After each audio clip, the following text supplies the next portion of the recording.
fenômeno mediúnico é tão velho quanto o corpo físico.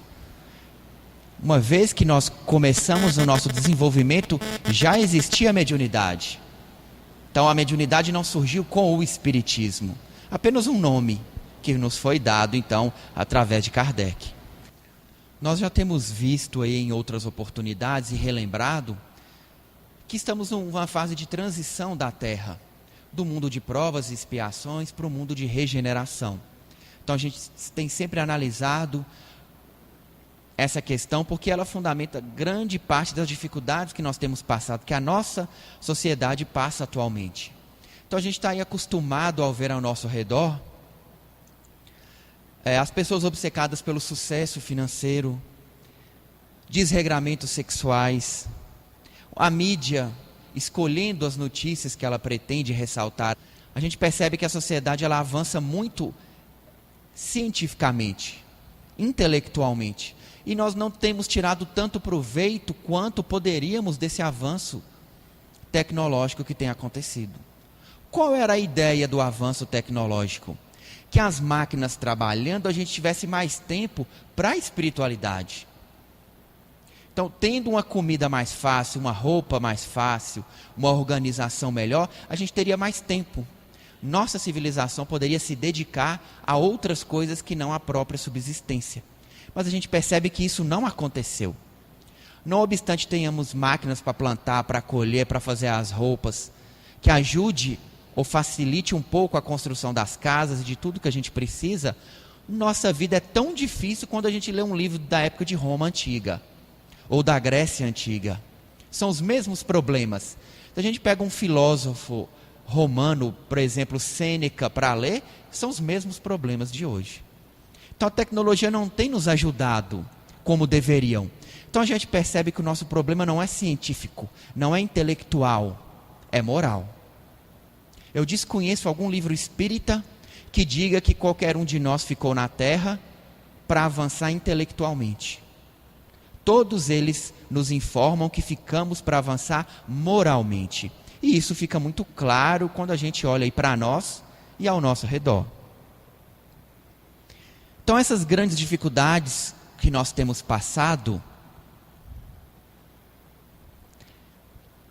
tem nos induzido a acreditar que o conforto material é o principal que nós devemos buscar ao longo da nossa vida. E assim nós vamos levando a nossa vida. Muitas pessoas boas passam distraídas pela vida, achando que isso é o ideal. Muitas pessoas, de repente, começam a perceber que mesmo tendo tudo material, ou mesmo nem tudo estando tranquilo financeiramente, a vida começa a não fazer sentido. Aí começam a buscar um hobby, um outro hobby, uma bebida especial, um esporte diferente, uma viagem diferente, para que a vida comece a fazer sentido. E assim as pessoas vão entrando em drogas, em alucinógenos, em atividades que não seriam devidas do ponto de vista espiritual, porque a vida está sem graça. Não tem um objetivo. Porque à medida que nós vamos buscando demais o materialismo, nós perdemos a conexão com a nossa essência espiritual. E o que a nossa essência espiritual diz que nós devemos buscar? Olhando pela evolução, nós partimos do instinto do animal e viemos para o raciocínio do ser humano. Só que o raciocínio a gente já viu, o nosso está razoável, está bom. O que nos falta é o sentimento. O que nos falta é o amor. Esse é o nosso tema de hoje. O amor como solução. Mas por que isso? Nós acabamos de ver vários problemas que a gente percebe todos os dias. E nós estamos ligados, de certa forma, e de gradação diferente a cada um desses problemas. Nenhum de nós pode dizer, eu não sofro desse mal. Pelo contrário. Quantas vezes a gente ignora aquelas pessoas que estão ao nosso redor? A gente vai se tornando mais frio pela correria do dia a dia. Quantas vezes a gente começa a buscar bens materiais e quando vê está comprando algo que é absolutamente desnecessário? ou está envolvido em atividades desnecessárias, ou gasta tempo demais se preocupando com coisas simplesmente materiais, enquanto o lado espiritual é totalmente deixado de lado. O equilíbrio entre o físico e o espiritual é o que nós buscamos. Como ser um bom pai, uma boa esposa, um bom profissional, um bom patrão, um bom empregado, um bom aluno, um bom professor, um bom profissional e ser um bom espírita, um bom médium, um bom cristão, uma boa pessoa, mesmo que não tenha religião. O espiritismo não se preocupa com o nome, se preocupa simplesmente com os atos praticados. Podemos ter certeza que ao redor do mundo devem ter muitas pessoas que não acreditam em Deus, que são ateus, que praticam atos mais nobres do que os nossos, simplesmente porque acham que tem que praticar. Então isso é levado em consideração pela espiritualidade, obviamente. Então os atos é que são importantes para cada um de nós. A espiritualidade sabe disso. Nós conhecemos a lei de causa e efeito. À medida em que nós começamos a agir dessa forma, o remédio importante utilizado para nós é o sofrimento. Porque é sofrendo que a gente começa a aprender. É através das dificuldades. Quando eu passo fome, eu entendo a pessoa que passa fome. Quando eu ando a pé, eu compreendo aquela pessoa que anda a pé. Quando eu já trabalhei demais, eu compreendo aquela pessoa que trabalha demais. E assim a espiritualidade, através da exigência, através do sofrimento e da necessidade, ela nos ensina a enxergar o próximo. Essa é a teoria. Só que a espiritualidade tem percebido que o sofrimento não está funcionando conosco. Porque nós somos rebeldes até com o sofrimento. Então, uma vez sofrendo pela falta de uma orientação espiritual, por a falta às vezes de uma religião, a gente não dá valor ao sofrimento, não compreende o objetivo do sofrimento naquele momento. E a espiritualidade percebeu que estamos nos rebelando ainda mais. Então aquela pessoa que sofre está se tornando rancorosa. Aquela pessoa que sofre se vinga de outras pessoas. Já que eu estou sofrendo mesmo, eu estou morrendo, vou fazer o que eu quiser. E isso tem acontecido. Então a espiritualidade resolveu adotar uma forma diferente, através do exemplo do amor, para que talvez assim a gente consiga mudar a nossa forma de ser. E o amor, ele é o exemplo. O amor, ele não é ensinado. O amor, ele é vivido, para que assim a gente possa nos espelhar naquelas pessoas que vivem essa conduta diferente. E a espiritualidade tem percebido e auxiliado e organizado pequenos agrupamentos de pessoas que buscam a defesa das minorias, dos animais, da justiça, do bem, de todos aqueles que necessitam, para que assim a gente nos espelhe nessas pessoas. Para que assim a gente doe alguma coisa, vá lá 1 hora por semana, 1 hora por mês e comece a nos envolver naquela atividade. Porque a gente lembra que o amor é um sentimento, mas também é uma energia. Uma vez que a gente se aproxima de pessoas que desenvolvem a atividade vinculada ao amor, o amor se desenvolve em nós. E assim a gente fica contagiado. E assim a espiritualidade tem buscado, através do exemplo, a nossa reforma. Já que o sofrimento não é muito bem compreendido por nós ainda.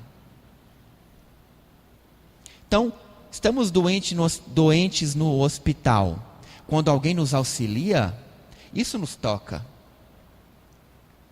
Estamos numa dificuldade, recebemos uma cesta básica, isso nos toca. Estamos tristes, alguém nos dá um bom dia e nos dá um conselho, isso nos toca. Então, essa forma de agir tem sido muito mais valorizada do que o simples sofrimento que a gente tem vivido. E isso depende de nós. Nós devemos e podemos e queremos auxiliar a espiritualidade nessa atividade, nessa forma diferente de evangelizar. Não apenas pela palavra, mas pelo amor, pelo exemplo onde quer que a gente esteja. Então o amor é a solução para o que a gente vive no dia de hoje. O exemplo é a solução. Vou dar uma coisa que chamou minha atenção essa semana. Vai ter a final da Champions League na Europa. Um problema que tem preocupado a todos há muito tempo, pelo menos a mim, é aquelas guerras, aqueles problemas dos muçulmanos, como eles têm se envolvido na Europa. Não sei se vocês estão acompanhando, mas um dos principais jogadores lá é muçulmano, egípcio. E o pessoal do mundo inteiro só sabe falar o nome dele, Salah, e criaram uma música que se ele for muçulmano, eles também serão. Então a gente percebe como uma pessoa que faz a atividade dela com amor, o jogador de futebol tem trazido harmonia para uma religião que até então todos procuravam se afastar. Então quando a gente acha que a espiritualidade não presta atenção no que acontece, de repente as coisas começam a mudar. Então esse jogador de futebol tem mudado a visão dos muçulmanos na Europa simplesmente pelo futebol. E assim a espiritualidade nos mostra que o exemplo pode sim mudar as coisas, a forma como as coisas são. Vou dar um outro exemplo de outro jogador de futebol. Aqueles imigrantes da África que estavam indo para a Europa. Um repórter estava cobrindo a ida deles e colocou o pé na frente para a pessoa tropeçar. Tropeçou o pai e a criança. Um outro jogador de futebol chamou essa criança no estádio, fez festa e arrumou no time de futebol um emprego para o pai. Isso é o exemplo que a gente procura. Às vezes a gente tem a impressão de que a gente precisa fazer uma obra grandiosa, colocar milhares de pessoas, centenas de crianças, de idosos, mas não. Pequenas coisas é que fazem diferença a cada dia. Então a espiritualidade busca pessoas bem intencionadas, que desejam com pequenos atos. Quando a gente pensa que precisamos de grandes locais, centenas de pessoas, milhares de pessoas, é o nosso orgulho que diz isso. Falar, não, para mim só serve coisa grande. Levar uma comida para alguém não é para mim. Mas não é assim que a espiritualidade enxerga. Pequenas coisas, pequenas obras são os exemplos de cada dia. Quando a gente auxilia uma outra pessoa, isso vai sendo passado e os exemplos vão atingindo todas as pessoas aí ao nosso redor. É isso que a espiritualidade espera de cada um de nós. E o sofrimento desperta o amor das outras pessoas. Pelo menos algumas delas, não de todas. E assim nós vamos compreender os mecanismos que nós temos para nos tornarmos melhores. Segundo Joana de Ângeles, o amor é a diretriz de segurança para as metas sublimes da autorrealização, da autoconsciência. Então nenhum de nós vai se realizar, vai compreender o objetivo da vida, da reencarnação, de estar aqui, se não amar alguém. Ou até, Joana de Ângeles abre até uma exceção, alguma coisa. Se for alguma coisa já está valendo. Mas a gente precisa se ligar a algo. Para que assim a nossa vida comece a fazer sentido. Para que a gente não se perca. Estando sem sentido, utilize de substâncias alucinógenas, de desregramentos sexuais. E assim a gente se perca dos nossos compromissos espirituais. Então, o sentimento do amor, a energia do amor, ela é necessária para a sobrevivência de todos nós. A gente lembra que nós somos uma centelha divina, uma faísca que vem de Deus. Se nós viemos da perfeição, obviamente que nós temos o amor em nós. O amor originário de Deus, porque nós somos parte dele. E precisamos exercer esse amor onde quer que a gente esteja.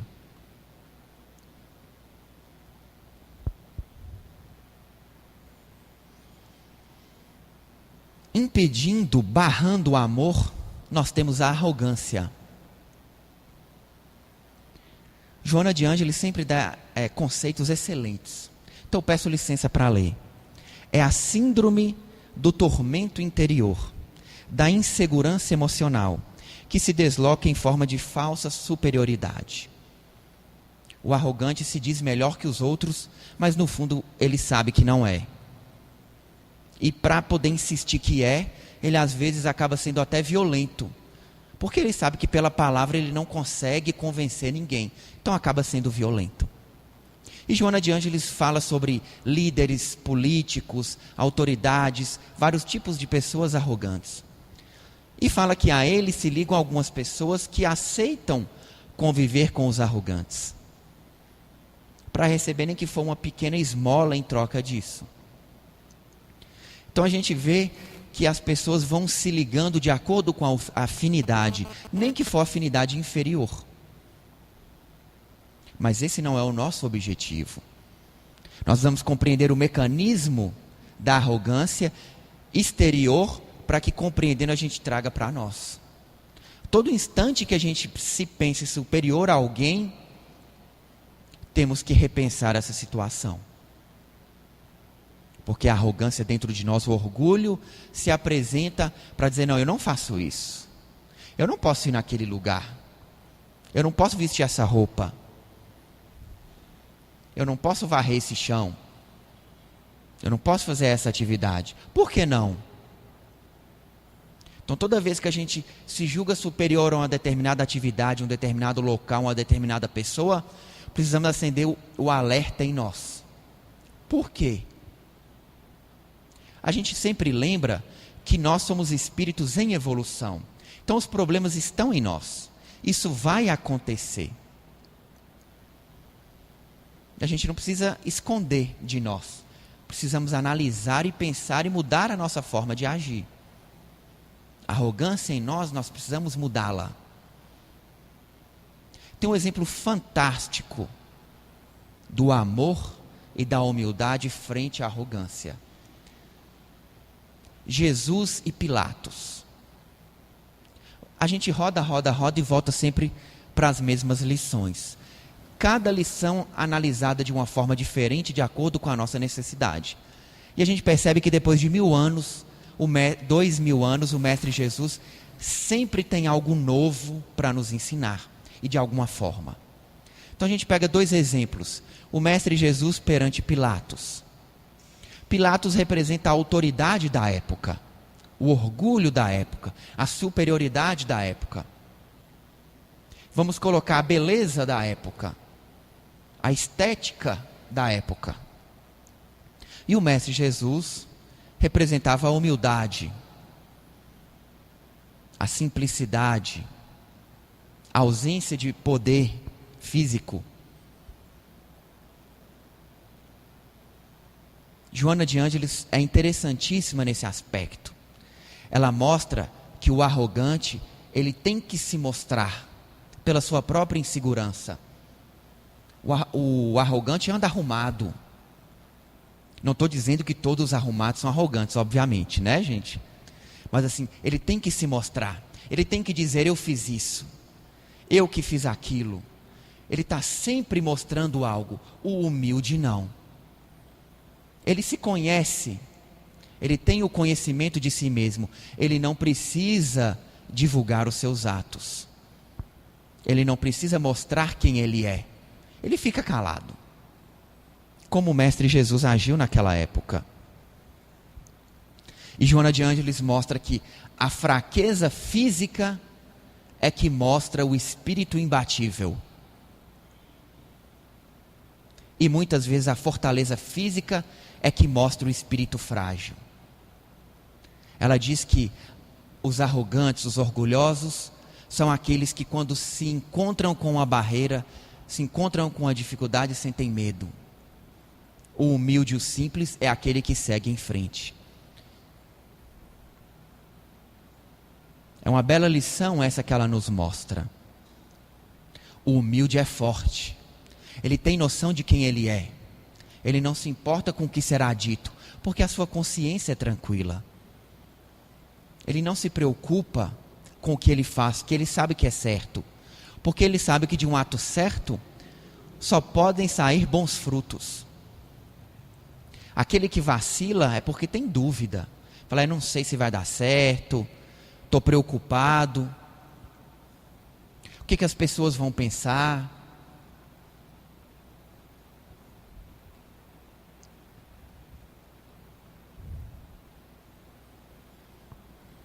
E assim são as nossas lições. De que lado nós estamos? Da fachada física? Ou da qualidade espiritual? Eu me atrevo a dizer que nós estamos na fachada física em transição para a qualidade espiritual. A gente já tem conhecimento do que é uma qualidade espiritual. A gente quer uma qualidade espiritual. Só que o nosso passado, as nossas dificuldades, as nossas fraquezas, nos puxam para trás um pouco ainda. E esse é o nosso desafio. Esse é o nosso grande desafio. Vencer as nossas más tendências inferiores. O amor, ele tem que ser exercido, buscado, diariamente. Se preocupar com as outras pessoas. Se preocupar com as notícias que passam na televisão. Se preocupar, que eu falo do ponto de vista emocional. Como estão aquelas pessoas do prédio que desabaram? Como estão aquelas pessoas no país em guerra? Quando eu digo se preocupar, não é também que a gente se desoriente. É ter o amor, ter o sentimento, a piedade daquelas pessoas que estão naquela situação. O que a gente pode fazer é orar por elas, mandar energias positivas onde quer que elas estejam. Será que estamos assim? Será que o amor já começa a se desenvolver em cada um de nós? Ou será que ainda estamos na fase do sofrimento e da rebeldia, como Joana de Ângeles aí nos ensina? Será que nos preocupamos com o próximo, com o colega de trabalho? Ou será que é cada um por si? Não, minha parte é só essa ele se vira com a dele. Minha roupa é essa, ele se vira com a dele. Minha feira é essa, cada um que se vire com a sua. Será que ainda estamos assim? No mundo que passa por uma grande fase de transição, nós não nos preocupamos com as pessoas que estão ao nosso redor? Nós ainda nos utilizamos dos instrumentos como a maledicência. No mundo com tantas dificuldades, tantas barreiras a serem vencidas, tantos compromissos, tanto trabalho, tanta reforma íntima a ser feita, aquele que consegue caluniar alguém é com grande esforço. Porque ele deixa de fazer muita coisa que deveria fazer para se preocupar com essa atividade. Porque ele tem que prestar atenção no que a pessoa está fazendo. E ele tem que escolher para quem ele vai falar, ou o grupo que ele vai falar. Então, a maledicência é uma dificuldade que a gente tem que vencer e que toma muito tempo de todos nós. Tempo que a gente está perdendo com atividades inferiores. Então que a gente preste atenção. Se o nosso tempo está curto, que a gente utilize-o de forma melhor. Atividades mais enobrecedoras, de melhor qualidade. Livros, vídeos, conversações, locais, atividades, vestimentas que condizem com a nossa nova forma de pensar. Pensamentos que sejam condizentes com o que a espiritualidade espera de nós.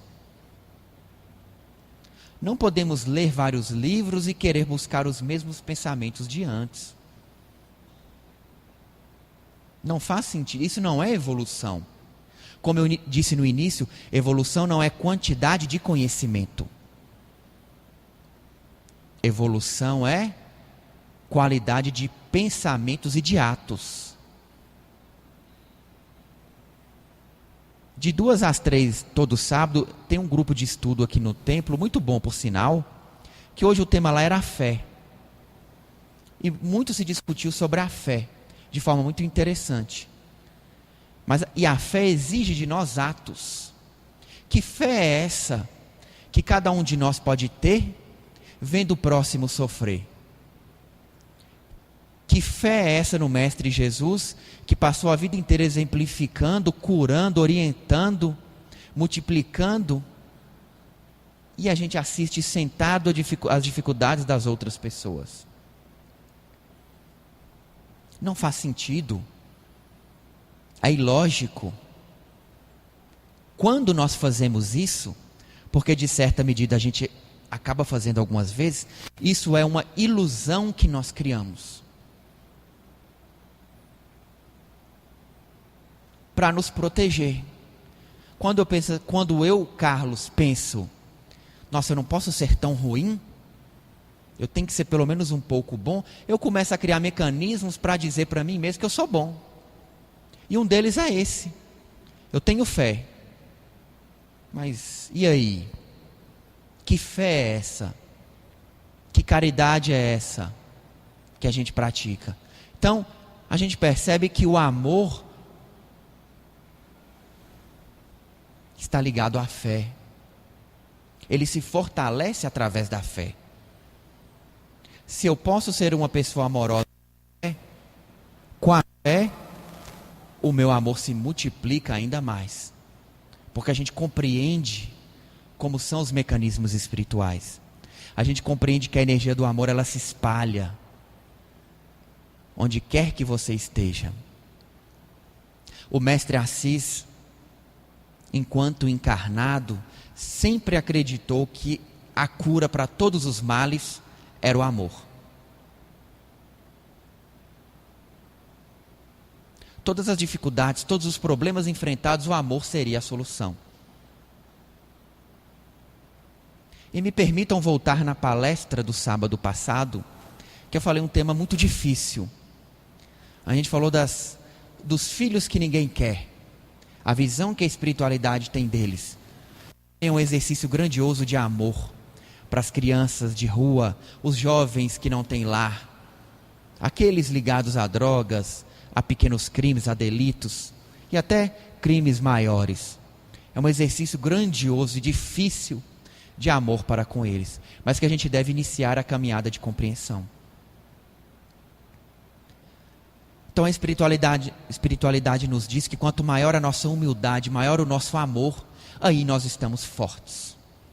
Não importa a nossa aparência, a nossa fragilidade física, a fortaleza está nos nossos sentimentos. O sentimento é a força do espírito.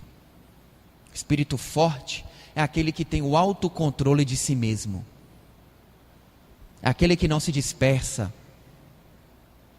É aquele que sabe quem ele é. Aquele que não vacila. E é isso que nós buscamos aí para todos nós. Essa era a nossa lição do dia de hoje. O amor como a solução para os nossos problemas. O amor como a compreensão de nós mesmos, daqueles que estão ao nosso redor. E assim a gente inicia uma evolução nesse sentimento. A gente começa amando a nós mesmos, os nossos filhos, os nossos pais, os nossos colegas de trabalho, e assim a gente vai abrangendo o nosso amor. Assim nós vamos amando os nossos inimigos, a nossa cidade, o nosso país. E assim nós vamos nos tornar um cidadão universal. Aquele que está além da sua própria encarnação. Aquele que se liga a Deus através de um propósito. E aí nós nos tornamos instrumentos divinos. Porque deixamos de nos preocupar conosco para amar a todos aqueles de acordo com os desígnios de Deus. Esse é o caminho da nossa evolução. Que o Mestre Jesus possa nos dar força. Que a Mãe Santíssima, que é o nosso exemplo também de amor, possa nos orientar. O amor está ligado a um chakra que nós temos, um centro de força. Que possamos exercitar essa força que há em nós. Que possamos exercitar e manipular onde quer que a gente esteja. Que Que o Mestre Jesus possa nos acompanhar, que o Mestre Assis possa nos acompanhar onde quer que a gente esteja. Que possamos refletir sobre essas simples palavras do dia de hoje. Que possamos pedir auxílio aos nossos mentores que nos conhecem, para que nos possam nos mostrar o melhor caminho para que a gente possa desenvolver o nosso amor. E assim a gente possa ir seguir na nossa evolução. Obrigado.